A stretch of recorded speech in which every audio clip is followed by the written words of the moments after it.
How to use a QR code for YouTube TV free trial. YouTube TV occasionally provides QR codes as a convenient method to access their free trial offers. These QR codes are typically found in their promotional materials, advertisements, or during special events. To utilize a QR code for initiating a YouTube TV free trial, follow these steps. Step number 1, locate the QR code. Find the QR code in the YouTube TV promotional materials, such as flyers, posters, or online advertisements. Step number 2, prepare your device. Ensure your smartphone or tablet has a functional camera and a QR code scanner app installed. Many modern devices have built-in QR code scanning capabilities within the camera app. Step number 3, scan the QR code. Open your device's camera or QR code scanner app.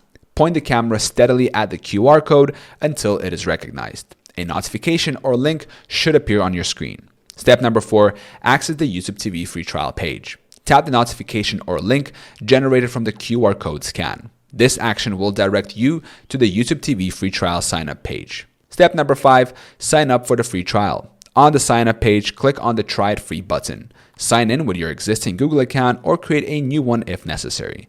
Provide the required information, including payment details, to activate the free trial.